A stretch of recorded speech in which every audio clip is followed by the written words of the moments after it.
আসসালামু আলাইকুম। স্বাগতম জানাচ্ছি অরেঞ্জ রেসিপিতে। আজ আপনাদের সামনে হাজির হয়েছি খুবই মজাদার একটি নিহারি রেসিপি নিয়ে। নরমালি যারা নিহারি পছন্দ করেন তারা দেখা যায় বাইরে থেকে অর্থাৎ রোড সাইড যে মামারা আছেন তাদের কাছ থেকে নিহারি কিনে খেয়ে থাকেন। যদিও বাইরে থেকে নিহারি বা বট অর্থাৎ ভুড়ি জাতীয় খাবারগুলো না কিনে খাওয়াটাই স্বাস্থ্যসম্মত মনে হয় আমার কাছে।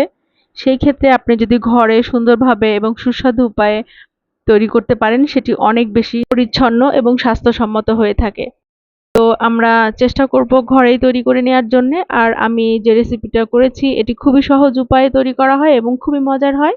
তো নিহারি তৈরি করতে আমি এখানে ৮ পিসের মতো পায়া ব্যবহার করেছি। এটি খুব ভালো করে ধুয়ে পরিষ্কার করে নেয়া। এর মধ্যে আমি এখন দিব ১ কাপের মতো পেঁয়াজ কুচি আর কিছু আস্ত মসলা, যেখানে আছে তেজপাতা, এলাচ, লবঙ্গ, দারুচিনি, কাঁচামরিচ এবং অল্প একটু জয়ত্রী। সাথে আরও দিয়েছি ২ টেবিল চামচ জিরা বাটা, ২ টেবিল চামচ ধনিয়া বাটা, ১.৫ টেবিল চামচ রসুন বাটা এবং ১.৫ টেবিল চামচ আদা বাটা।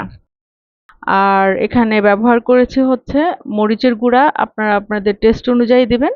এখানে আমি ১.৫ চামচের মতো লাল মরিচের গুঁড়া দিয়েছি এবং ১ চামচের মতো হলুদের গুঁড়া দিয়েছি এবং পরিমাণ মতো লবণ।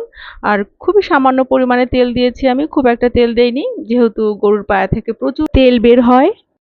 তেল দিয়ে এটি হচ্ছে আপনারা হাঁড়িতেও সেদ্ধ করে নিতে পারেন। হাঁড়িতে দিলে এটি লং টাইম ধরে আপনাদের সেদ্ধ করতে হবে। আর শর্টকাট ওয়ে হচ্ছে আপনি যদি প্রেসার কুকারে দিতে পারেন তাহলে খুব দ্রুত এটি হয়ে যায়। তো আমি এখানে প্রেসার কুকার ব্যবহার করেছি। প্রেসার কুকারে ২০ থেকে ২২টার মতো সিটি দিয়ে আমি এটি নামিয়ে রেখেছি।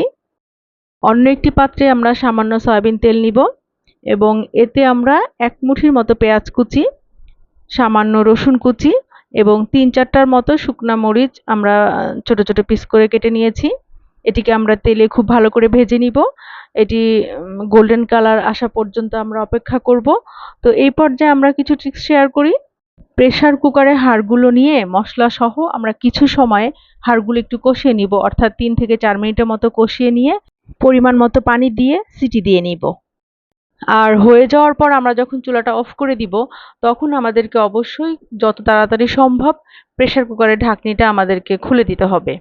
আচ্ছা, এই পর্যায়ে আমি একটু আদা দিয়েছি। যখন মোটামুটি ব্রাউন কালার হয়ে আসা শুরু করে তখন হচ্ছে আমি এখানে কিছু কুচি আদা দিয়েছি। আদা দিয়ে এটিকে আবার ভেজে দিতে হবে সুন্দর মতো।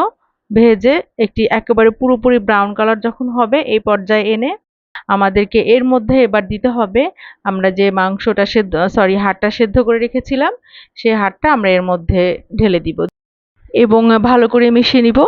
আর এই পর্যায়ে আপনারা একটু লবণটা চেক করে দেখবেন। আর যদি আপনারা একটু ঝোলটা বেশি রাখতে চান সেই ক্ষেত্রে আপনারা সিটি দেওয়ার সময় একটু পানি বেশি দিতে পারেন, অথবা এই পর্যায়ে আপনারা কিছুটা গরম পানি ব্যবহার করতে পারেন। এই তো একটু নাড়াচাড়া করে ১টা-২টা বলক আসলেই আপনারা এই পর্যায়ে এটি নামিয়ে নিতে পারেন। তো আমার হয়ে গিয়েছে এটি একেবারে টোটালি সেদ্ধ হয়ে গিয়েছে সুন্দর মতো এবং পুরোপুরি রান্না কমপ্লিট। তো আমি এবার এটি নামিয়ে নিয়েছি। এই তো হয়ে গিয়েছে আমার হাতে তৈরি করা খুবই মজাদার এবং খুবই সুস্বাদু একটি নিহারি রেসিপি। আপনারা দেখে হয়তো বুঝতে পারছেন এটি কতটা মজার হয়েছে। এটি সত্যিই খুব মজার হয় এবং অসাধারণ টেস্ট হয়। এটি আপনারা ভাত দিয়ে, রুটি দিয়ে, পরোটা দিয়ে যেকোনো কিছু দিয়ে খেতে পারেন। এমনকি ভাত, রুটি, পরোটা ছাড়াও এটি শুধু শুধু খাওয়া যেতে পারে। এটি অনেক মুখরোচক একটি খাবার। যদিও এটি খুব বেশি হেলদি খাবার না, কারণ এটিতে প্রচুর ফ্যাট আছে। যাদের কোলেস্টেরল অথবা হাই প্রেশার আছে তারা একটু কম কম খাবেন। সবসময় না খেয়ে একটু মাঝে মাঝে খেলে সমস্যা হবে না। তো আশা করছি আপনারা একবার হলেও ট্রাই করবেন এটি। ইনশাআল্লাহ আপনাদের কাছে ভালো লাগবে। ভালো থাকবেন সবাই। আমার জন্য দোয়া করবেন। আল্লাহ হাফেজ।